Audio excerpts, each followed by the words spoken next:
Às vezes a gente tem a impressão de que esse assunto é para quem não conhece Deus, para quem não conhece a Bíblia. Mas, se você encontrar alguém opositor ao que nós aprendemos aqui na Bíblia, aprendemos na igreja, e você não tiver argumentos para falar com ele a respeito desse assunto que nós vamos tratar aqui, você pode estar colaborando para que essa pessoa descreia da Bíblia e, consequentemente, dos ensinamentos. Eu queria, para começarmos, embora a imagem não está lá grandes coisas aqui, mas eu queria que vocês prestassem atenção aqui, nessa imagem. É uma cabine de um avião. Deem uma olhada quantos botões, quantos instrumentos. Pensem quantos fios tem por trás disso. Pensem que tudo isso está encaixado dentro de uma estrutura, de uma aeronave. Isso não só tem que sobrevoar, como tem que dar todas as informações necessárias para o piloto fazer o voo em segurança. Agora, a pergunta que vem é o seguinte: se alguém dissesse para você que esse avião, que essa cabine não foi planejada, mas que surgiu daquele jeito assim, do nada,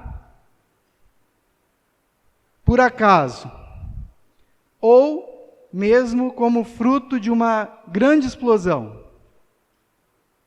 o que vocês acham?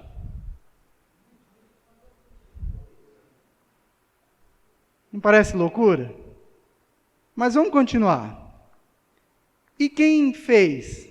Os engenheiros, os designers, cientistas que construíram isso.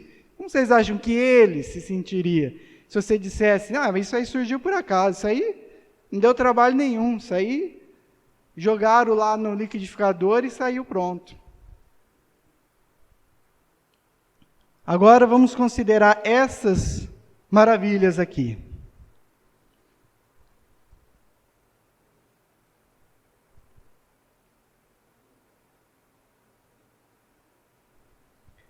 O que vocês acham que agora o Criador dessas maravilhas vai pensar se alguém disser que isso surgiu por acaso?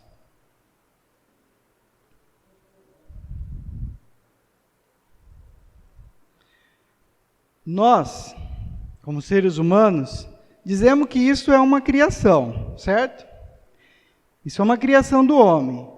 E será que isso seria apenas fruto de uma evolução? Aqui, vou citar vários exemplos.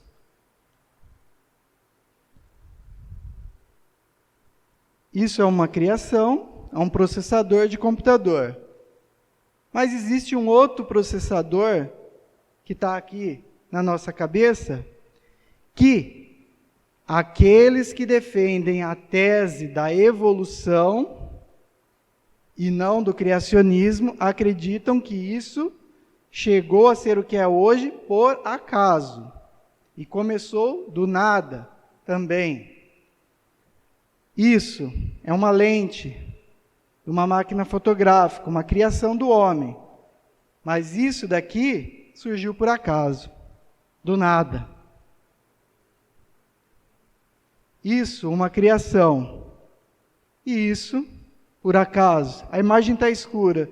Me perdoem porque o projetor não deu para ver. Mas aqui é uma formação de gansos voando. Só o do meio que está na direção do sol que está aparecendo aí. Eu acho que vocês conseguem ver. O homem chegou a conseguir criar um avião que plana no ar. Mas antes disso já existia o beija-flor, que não só plana, como voa para trás, para frente, para cima, para baixo, e pesa cerca de 100 gramas. O ovo dele é do tamanho de um grão de ervilha, o ovo do beija-flor. Bom, por que esse tema é tão interessante? É que eu estava comentando com o Mateus, e o Mateus também vai me ajudar em alguns pontos. Bom, a origem da vida, ela não só determina de onde viemos, mas também para onde vamos. E isso é importante para nós. Nós temos que saber falar, saber entender não só para nós, mas também saber explicar esse assunto. Ellen White, no livro Educação, página 17, ela diz: a verdadeira obra da educação continua preparar jovens para que sejam pensantes e não meros refletores do pensamento de outrem, que é o que a escola, a faculdade quer que as pessoas sejam, meros imitadores de outros. Tem lá as matérias e você tem que responder de acordo com o que eles falam. Você não tem autoridade para falar diferente. Muita coisa vai depender do ponto de vista. Essa frase é interessante, ó. Quem se assenta no fundo de um poço para contemplar o céu, há de achá-lo pequeno. Tem uma imagem aqui, como se você estivesse no fundo do poço, olha o tamanhozinho do céu. Então, tudo depende do ponto de vista. Se você quiser olhar para a tese da evolução e defender ela, você vai usar argumentos, você vai encontrar argumentos. E se você quiser crer que foi Deus que criou, nós temos argumentos também. E nós vamos aprofundar um pouco mais aqui a respeito. Começando pelo universo. De onde veio tudo isso? Só o que nós podemos enxergar, não é nem a olho nu, é com um telescópio muito poderoso. Os homens já conseguiram descobrir que o diâmetro do universo observável é de cerca de 27,6 bilhões de anos-luz. Significa o seguinte, que se você viajasse na velocidade da luz, você ia demorar 27,6 bilhões de anos para atravessar o universo de um lado até o outro. Não é nem dar a volta, não, é só atravessar. Como se fosse atravessar aqui, do começo até o fim dessa sala. 27,6 bilhões de anos-luz. Isso eles mesmos calculam isso. Não é dados meu, não. Então seria mesmo o universo fruto de uma explosão? Será que é possível uma coisa tão grande, tão complexa, ser apenas fruto de uma explosão? Mas não vamos responder ainda não. É teoria ou é ciência? Nas escolas é ensinado como ciência, como conhecimento, como algo que é preciso, que é exato. Mas, na verdade, quando você debate isso com pessoas realmente entendidas, eles mesmos são obrigados a reconhecer que não passa de teoria. Sabe o que é teoria? Mateus, me ajuda a responder. O que é teoria? Então, você junta alguns dados, né? E a partir desses dados, você começa a tirar conclusões, né? E essas conclusões, elas podem tanto estar certo ou não. Você pode ter se equivocado na hora de interpretar os dados que tem na mão. Isso. E o interessante dessas conclusões é que, quando se usa a palavra teoria, muitas vezes a gente mesmo não presta atenção, mas é dito assim, a teoria da evolução. A teoria é algo que alguém defendeu, alguém criou essa ideia, é uma ideia de explicação da origem do universo, mas nunca foi provado.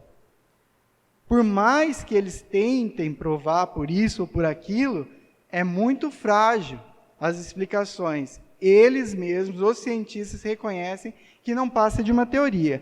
Agora, a parte da criação, não vamos nos enganar, irmãos, perante a ciência também é só uma teoria. Vamos tratar as coisas como iguais, tanto a criação como a evolução, como uma teoria, apenas uma ideia que pode ser testada, que pode ser provada. E aí nós vamos aprofundar um pouco mais e ver qual teoria é mais plausível. O darwinismo, que é basicamente a teoria da evolução, é a teoria, então, do naturalista inglês Charles Darwin. E para entender melhor essa questão e por que a teoria de Darwin ela teve tanto sucesso, nós temos que voltar no século XIX. O que aconteceu no século XIX? Quando Darwin publicou a sua obra, o centro, digamos assim, do universo, da Terra, o centro científico da Terra, se localizava na Europa, mais especificamente na França, nos Estados Unidos, na Inglaterra. Então, teve debates na época para discutir esse assunto. Darwin criou a teoria, ela não foi aceita assim de imediato por todo mundo. Mas quem que foi defender o criacionismo foi a Igreja Católica, né? A Igreja Católica defendeu, através do bispo de Oxford, Samuel Wilberforce, ele apelou, em vez de ele usar argumentos plausíveis, ele apelou, ele perguntou, por exemplo, para o adversário se ele era parente do macaco da parte de mãe ou da parte de pai. Então ele ficava fazendo piadinha, não usou nenhum argumento válido, enquanto o outro, o oposicionista que trazia a tese da evolução, ele apresentou alguns fatos que pareciam ser bastante plausíveis para a época. Então, foi um erro da igreja ao usar esse tipo de abordagem. E essa teoria, então, darwinismo, ela teve sucesso no seu princípio muito mais pela fragilidade dos argumentos criacionistas do que porque essa teoria realmente tinha alguma coisa assim de muito grandiosa, muito importante que levasse a crer. Mateus. Queria pegar carona nesse ponto. Então, a maioria do mundo religioso, seja os católicos, os protestantes, eles usavam também uma argumentação seguinte: eles eram criacionistas que defendiam que os animais, o ser humano, surgiu da mão do Criador tal como está hoje nessa condição. Quer dizer, o leão foi feito para ser o predador, o outro para ser a presa. Então, esse tipo de ideia era totalmente equivocada.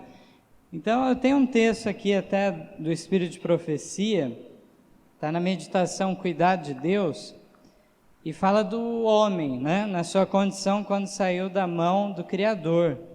Diz que não houvesse Adão sido dotado de 20 vezes maior vitalidade do que os homens possuem agora, a humanidade, com os seus presentes métodos de vida, que constituem uma violação da lei natural, já estaria extinta. Então, é interessante você colocar isso, né? Esse era um outro ponto que a igreja, de modo geral, o mundo cristão falou errado. O animal, então, foi sofrendo adaptações, né? Todo o reino animal, devido que à entrada do pecado no mundo. De maneira alguma, né, nós sabemos que era o ideal do Criador que houvesse toda essa matança, essa luta de sobrevivência, né, entre o mais forte. A seleção natural que eles falam, né? Seleção Exatamente. Natural e a cadeia alimentar, né? Então, justamente por ser tão frágil o argumento dos criacionistas, né, na época, vamos dizer assim, então, como diz aquele texto, o Ney, meu pai, o Zota, me lembra aí, o meu povo padece por falta de conhecimento, né? Então, foi isso que aconteceu lá no passado, no século XIX. Por isso essa teoria teve grande força. Mas vamos continuar. Aí houve um ufanismo em relação a esse assunto. Porque eles começaram a... vamos lembrar o contexto histórico um pouco das coisas. Teve a Idade Média, a Idade das Trevas, e a igreja oprimiu muito a ciência, todos aqueles que queriam procurar algum tipo de avanço, algum tipo de conhecimento. E depois veio a Revolução Francesa, liberou tudo, colocou a razão em lugar de Deus. Darwin foi um dos que descreu de tudo. Ele teve até um problema pessoal, uma filha dele morreu. É uma filha mesmo, Matheus? Não estou falando bobeira? Me ajude, me corrija se eu estiver falando bobeira. Então, uma filha dele morreu, ele começou a buscar respostas, e a igreja não tinha resposta suficiente para ele. Ele embarcou num navio e começou, cada ilha que ele parava, ele pesquisava, via um pássaro diferente, via um animal diferente, e aí ele começou a criar essa teoria. Então foi através de uma descrença que ele teve, de uma desilusão, que ele desenvolveu essa teoria. E aí as pessoas que se seguiram criaram uma blindagem, um ufanismo em cima dessa teoria. Por exemplo, aqui nós temos um trecho da revista Ciência Hoje, de julho de 2009. Olha só o que ela fala, ó. Mais de 1,5 século depois, a obra de Darwin se mantém atual e poderosa. Ela sobreviveu a todos os testes a que foi submetida desde a sua origem. É feita uma blindagem da mídia a respeito dessa teoria. Toda vez que você vê alguma coisa na televisão, você vê sempre falando a respeito disso daí. Nunca as revistas, as principais revistas, sempre puxa a sardinha para esse lado. É tratado a criação como conto de fadas. A liberdade de expressão ela é suprimida nas escolas, e não somente é permitido e incentivado esse aprendizado da teoria, volto a frisar isso, teoria da evolução, enquanto é ridicularizado e até proibido o ensino da teoria da criação, que é tratado como enganação. Então teve um governador, se não me engano foi do Rio de Janeiro, que quis introduzir o ensinamento de criacionismo na escola, embora nós também não sejamos favoráveis a esse assunto por outros motivos, depois nós podemos comentar, mas ele foi proibido por lei de fazer isso. Teve uma decisão judicial, uma liminar dele proibir, que diz que estava ensinando mentira. Mas a teoria da evolução é ensinada como se fosse a mais pura verdade. Não há nenhuma contestação. Tudo que eles falam é 100% maravilha.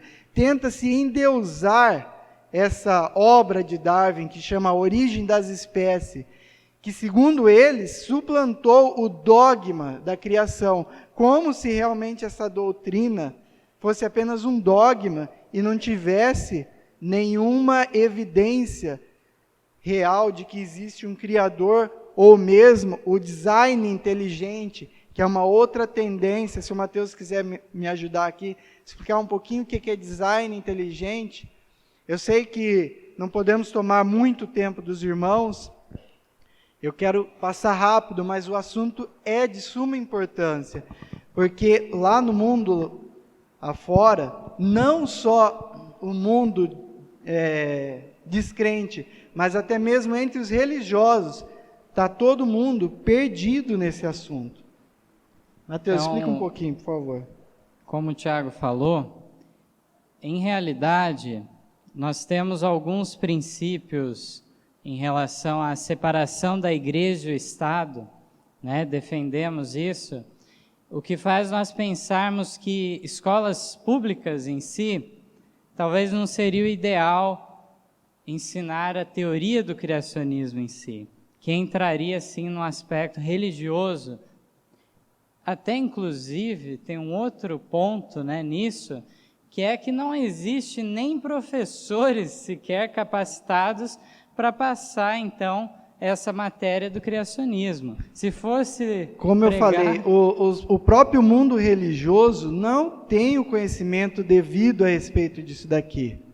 Se fosse ensinar, capaz que ainda ensinar coisas erradas, né? Por exemplo, a semana literal da criação, muitos não creem nisso, né?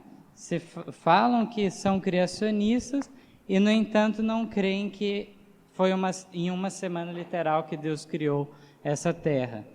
Então, devido a isso, existe uma outra abordagem que, ao decorrer do tempo, foi surgindo, que é a teoria do design inteligente.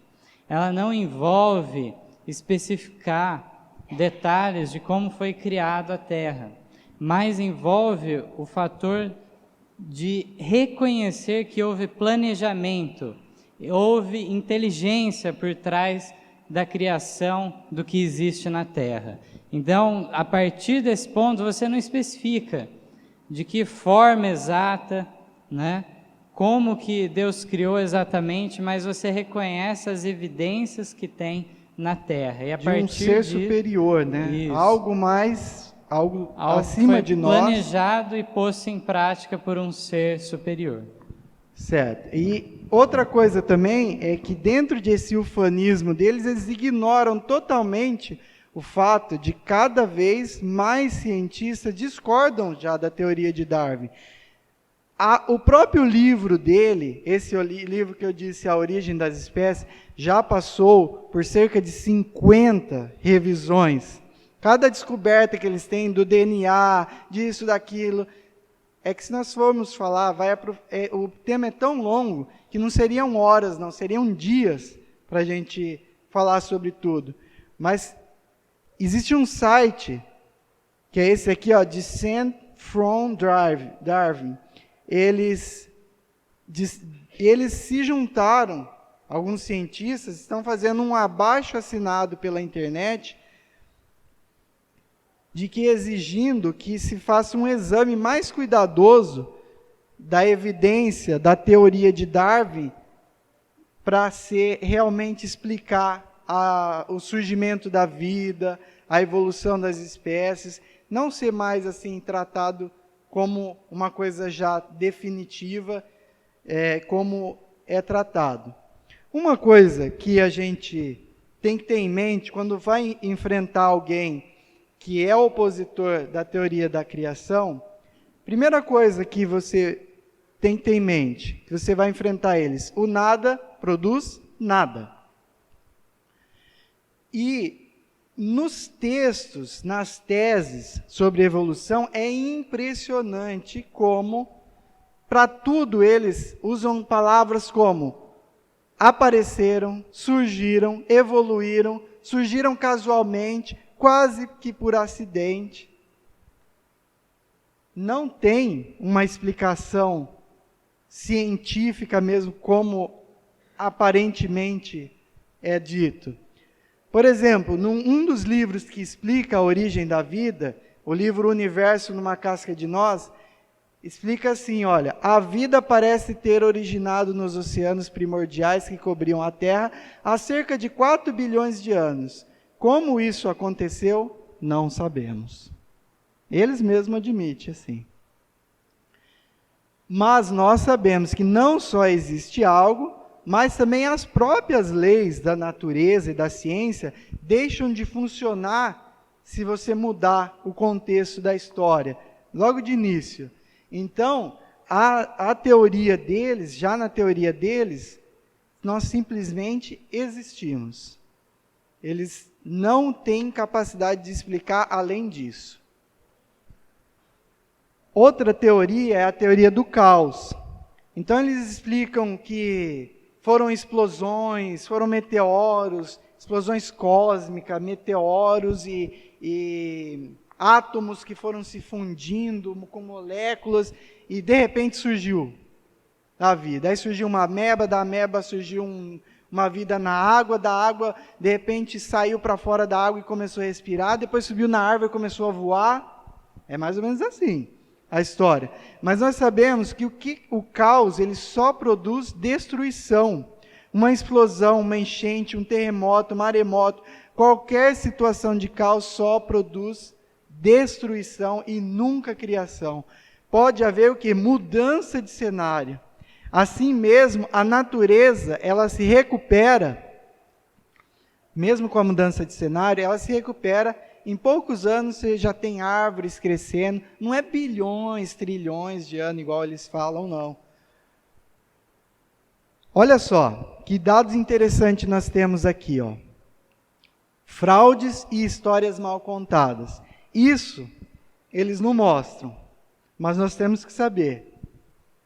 A teoria do método de datação radiocarbono, o chamado carbono 14, basicamente é o cálculo da diferença do carbono 12 para o carbono 14. Resumindo, é assim, o carbono 12 ele tem uma camada que se permanece estável e o carbono 14 ele vai se modificando conforme o tempo. Aí eles calculam quanto tempo tem o 12, quanto tempo tem o 14, a diferença é a quantidade que aquilo ali tem de anos. Só que, nas contas deles, aqui eu tenho alguns dados bastante interessantes. Ó. A divergência é tão grande que é de milhões e bilhões de anos. É como se alguém perguntasse assim, Arlindo, quantos anos que eu tenho, Arlindo? Aí o Arlindo respondesse assim, eu acho que você tem entre 2 e 5 mil anos. A chance é grande de acertar, você não acha, Arlindo? E mesmo assim eles erram. Ó, um vulcão formou lava no ano de 1800. Eles pegaram essa lava e fizeram o cálculo com o radiocarbono e foram datadas, olha a data que eles deram, entre 160 milhões a 3 bilhões de anos. É fácil assim, até eu acerto. Árvores plantadas na proximidade de um aeroporto foram datados por esse mesmo método que eles registram fósseis, essas coisas, foi datada como cerca de 10 mil anos, mas eles mesmos sabiam que não tinha mais do que algumas décadas, porque eles mesmos plantaram aquelas árvores ao redor do aeroporto. Mas o que acontece? O carbono emitido pelos aviões que passavam ali alterou essa circunstância.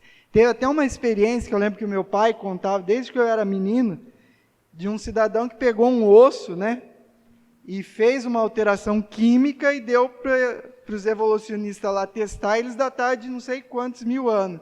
E o osso era recente.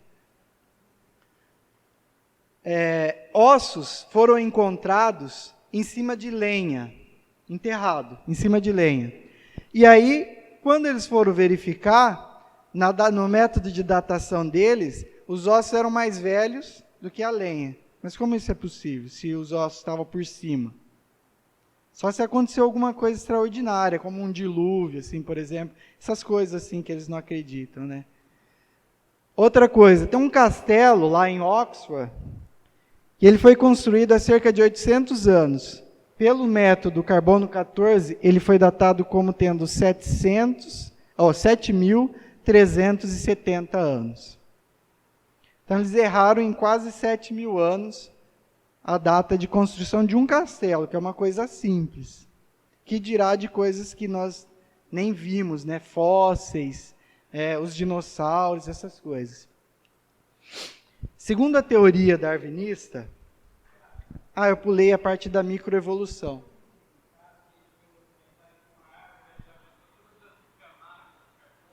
Sim. Então, eles acreditam que existem várias camadas. Cada camada dessa, de carbono, esqueço os nomes, que eu também não sou cientista, irmãos. Eu sou só um curioso no assunto, porque esse assunto me despertou bastante o interesse que eu precisei aprender. Mas eles verificaram, tanto árvores, como o Lucas acabou de citar, como outros, que até mesmo fósseis de dinossauro, que estava, por exemplo, a pata numa camada e o pescoço em outra camada. E quando, segundo eles, cada camada dessa demora cerca de 1 bilhão de anos para se consumar, segmentar essa camada. Então, como é que um dinossauro ia ficar ali, formando naquela camada, durante bilhões de anos? O pé numa camada. Então, ele ficou com o pé preso ali durante 1 bilhão de anos, até formar a segunda camada que prendeu a perna, depois a outra camada que prendeu o corpo, e assim por diante. Eu estou ridicularizando, de certa forma, mas é a realidade. Deixa eu só voltar um pouquinho aqui, rapidamente falar assim, essas mudanças que existem, de fato, na natureza, são mutações que não trazem vantagem para os animais, nem mesmo para o ser humano. O Mateus já leu o texto lá, que falou que se nós não tivéssemos sido já uma estrutura genética tão poderosa, criada por Deus lá no Éden, que o homem chegava a viver quase 1000 anos, a raça humana já estaria extinta, né? Mas o evolucionismo, ele explica exatamente ao contrário, que vai sempre o quê? Melhorando. Mas a gente vê a decadência da raça humana, né? É bem plausível isso daí, a decadência da raça humana, mas eles acreditam no inverso disso. Todas as mutações que uma pessoa tem acaba se tornando prejuízo. Vou citar um exemplo rápido. Se um morcego começasse a ter asas, né? O que ia acontecer? Se fosse na teoria deles que demorou, vamos chutar aí, 100 milhões de anos para ele criar asas. Imagina o fardo que esse animal ia ter de carregar durante 100 milhões de anos essa genética nele até se tornar perfeita. Gente, não tem sentido uma coisa dessa. Não tem cabimento você admitir que algum corpo ia se submeter a isso. Pelo contrário, no primeiro momento que aquilo estivesse incomodando, o corpo ia tentar se livrar daquilo. Existe realmente uma microevolução no nosso mundo, nos seres humanos, no reino animal, no reino vegetal, mas ela é adaptação à situação, adaptação ao clima e esse tipo de coisa. Prosseguindo. O darwinismo, ele explica a origem da vida como se fosse uma sopa cósmica. É bem assim mesmo que eles falam. Tem lá os aminoácidos, né? Se juntaram numa poça de água morna e aí se combinaram ali sem querer, deu certo de misturando um com o outro, formou a vida. Mas, o Mateus até falou um pouco sobre isso aí já. Enquanto a criação ela sugere planejamento, desígnio e propósito, que é o que nós acreditamos, a evolução ela sugere acaso, casualidade e um aprimoramento ao longo de muitos anos. Crer que o universo é fruto de uma explosão cósmica sem propósito, eu grifei aqui sem propósito, pelo seguinte: quem pode dizer que não foi realmente uma explosão cósmica? Mas se existiu uma explosão cósmica, alguém comandou essa explosão. E alguém maestrou direitinho essa explosão. Ó, explode aqui, joga esse átomo para cá, joga essa molécula para lá, junta isso com aquilo, põe isso aqui nessa órbita, e assim funcionou a criação. Então, acreditar que isso foi feito sem propósito é o mesmo que acreditar que um livro apareça perfeito de uma explosão numa tipografia. Quem é que sabe o que é uma tipografia? Acho que são poucos que sabem o que é uma tipografia aqui, né? Uma tipografia é antes de existir as impressoras e os computadores. Então, para se fazer livros, eles pegavam letra por letra, montado numa peça de chumbo, e juntava ali, letrinha por letrinha, a primeira Bíblia, por exemplo, lá de Gutenberg, lá, ela foi feita dessa forma, letra por letra, e aí era prensado, como se fosse um carimbo, numa página. Então, é como se você pegasse todas essas letrinhas, esparramasse, igual aqueles macarrão de letrinha, misturasse e jogasse para o ar, e querer que surja um livro perfeito. A probabilidade de uma simples enzima se formar acidentalmente de aminoácido, como essa sopa de Darwin, ou de qualquer parte da superfície do nosso planeta, é de 20.000 para 1. E como existem cerca de 2.000 enzimas, eleva esse número para cerca de 40 milhões em uma. Essa é a probabilidade só de uma enzima se formar acidentalmente através de aminoácidos. Mas o mundo não é só feito de uma enzima, isso é só o começo. A vida, ela só provém da vida. Não tem como do nada formar vida. Lá no século XIX, na França, a Academia Francesa, ela ofereceu um prêmio para quem explicasse a origem da vida da melhor forma.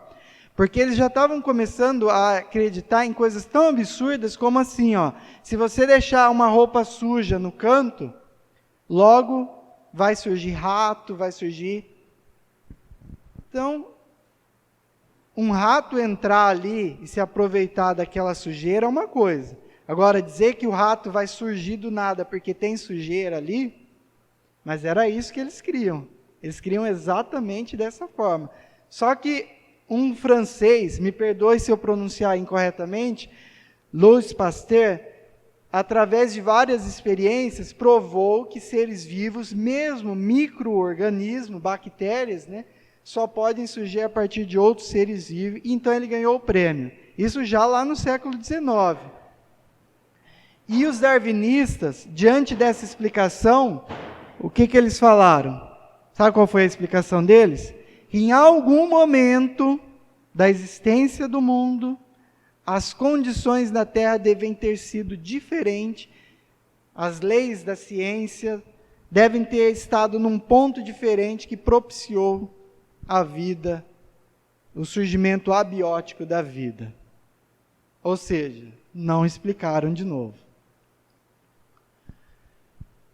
A respeito ainda de microevolução, eles fizeram testes com a mosca da fruta, que é o ser vivo que tem a vida mais curta. Ele dura só alguns dias. Então eles pensaram assim, um ser que tem a vida curta, evolui bem rápido, aí então eles começaram, o filho do filho do filho do filho daquela mosca, e fazendo mutações nele. Sabe o que eles conseguiram fazer? Conseguiram transformar uma mosca num leão. Acreditam nisso? Não. Sabe o que eles conseguiram fazer? Mosca com mais ou menos asas, moscas com asas tortas, moscas que não voam, moscas com mais ou menos perna, ou seja, mosca. Nunca deixou de ser mosca.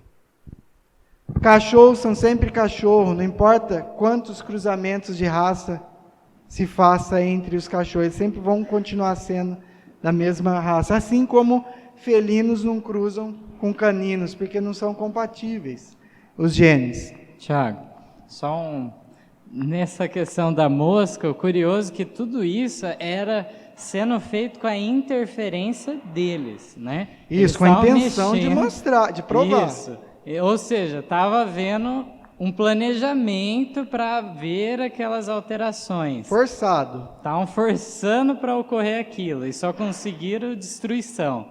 Criação não conseguiram nada. Nenhuma melhora, nenhuma evolução que produzisse melhora. Aí, olha, já é difícil explicar o surgimento simultâneo e espontâneo da vida, ou de sexos diferentes e totalmente compatíveis, surgimento na mesma época. Agora você imagina explicar pela ótica darwinista, que isso aconteceu casualmente, que na teoria deles demora milhares de anos, o complexo processo da gravidez. Será que não seria muito mais fácil, muito mais lógico e até mais inteligente admitir que Deus criou homem e mulher do que crer que uma mutação produziu um macho e uma fêmea em uma mesma época e local do nada? Durante a gestação, uma única célula, formada pela fecundação, divide-se em cerca de 100 trilhões de células. Uma célula vai se multiplicando até se formar cerca de 100 trilhões de células. Mas não é só matemática, não é só 1 virar 100 trilhão, é virar o quê? Um bebê perfeito. Por isso que essa matemática ela é improvável. Aqui tem mais alguns dados matemáticos. Sob as condições mais favoráveis possível para a teoria darwinista, resumindo, a probabilidade de acontecer esse surgimento seria uma vez a cada 274 bilhões de anos, com chance da ordem de 1 em 10 elevado a 22. Eu não sei nem dizer que número é esse direito. Além disso, a tendência natural, que se explica da tendência naturalista, seria a mãe rejeitar o feto como um corpo estranho, né? Não é natural. Se ela não foi criada para ter bebê, do nada ter um bebê ali, o natural, o corpo ia expulsar. A probabilidade de o nosso universo ter adquirido uma forma apropriada para a vida, por acaso, como eles creem e dizem que é possível que em alguma época isso aconteceu, é de 10 bilhões elevado a 123, valor que ultrapassa a nossa imaginação. Isso não é eu que inventei, isso aqui é do Princeton Institute for Advanced Science, lá dos Estados Unidos. Pode ser verdade que 50 centavos mais 50 centavos formam R$1, ou 500 gramas de ouro forma 1 quilo de ouro, 500 gramas mais 500 gramas. Entretanto, meio bebê mais meio bebê não forma um bebê completo e perfeito. E uma mãe, quando perde um filho também, mesmo que ela tenha outro do seu próprio ventre, ela não vai se dar totalmente por satisfeita. Então, essa matemática é, de fato, improvável. E nós podemos realmente afirmar com toda certeza isso daí. Além disso, para arrematar aqui, cada um desses temas aqui, se for aprofundar, vai longe. Mas existe um ajuste fino, que é a distância da Terra do Sol, a órbita da Terra no sistema solar, o oxigênio, como ele é mantido pela camada de ozônio, a temperatura do planeta e da água e a lei da gravidade. Um pouquinho que mexe nisso daí, poderia tornar inviável a vida na Terra. Eles calculam que 2 ou 3 centímetros que o Sol tivesse mais distante ou mais perto da Terra, poderia já inviabilizar a vida na Terra. Assim como o oxigênio. Quem já esteve em lugares altos, na altitude, vê o quanto é difícil você respirar. Tem gente que passa mal, tem gente que desmaia. Então, o oxigênio também, que é mantido pela lei da gravidade e pela camada de ozônio aqui na região em que nós habitamos e respiramos, é mantido num ajuste fino perfeito, uma sintonia que só nos remete a um planejamento. Não tem como dizer que tudo isso foi apenas obra do acaso. No final das contas, essas teorias só tentam invalidar a criação de Deus. São o trabalho de Satanás de confundir o conceito de semana literal. Consequentemente, invalidar o quê? O sábado. O dia que o Senhor descansou de sua obra e o santificou. Porque o sábado se originou lá na criação e foi preservado até o dia de hoje. A semana foi marcada por Deus, lá na criação, em 7 dias.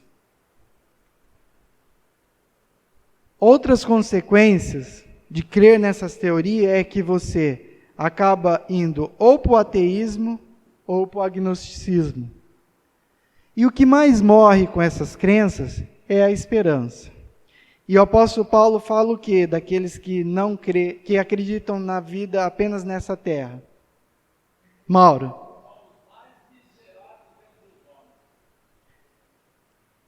E se nós somos mais miseráveis entre os homens, já outros filósofos ateus como Nietzsche, por exemplo, eles consideravam superior a maioria dos seres humanos. Ele mesmo escreveu, isso é frase dele, ele cria que não havia igualdade entre os homens.